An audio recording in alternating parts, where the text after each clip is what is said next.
Welcome to Luca is a billionaire, where the only thing I invest in is your answers. You start by picking a VPN that explicitly supports streaming and has low latency servers. This matters because speed prevents buffering. Once installed, sign in and enable the kill switch to protect your traffic if the VPN drops. Next, select a server in the country where the YouTube video is allowed.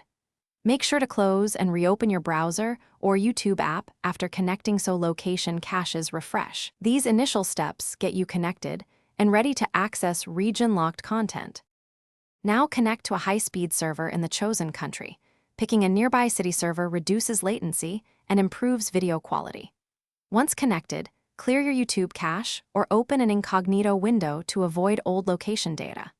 Make sure the VPN protocol is set to WireGuard or OpenVPN UDP for the best balance of speed and reliability. If prompted, confirm the app's location permission is off, so YouTube uses the VPN IP. These configurations ensure the stream plays smoothly from the new region. Finally, play the YouTube video and check resolution and buffering. If quality is low, switch to another nearby server in the same country to find a faster route.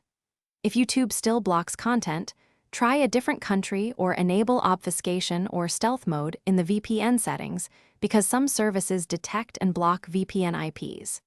If speed problems persist, test your ISP speed, restart your router, or contact VPN support for server recommendations. These final steps get you viewing or pinpoint the issue. Thanks for watching and please subscribe. It's the best investment you'll ever make.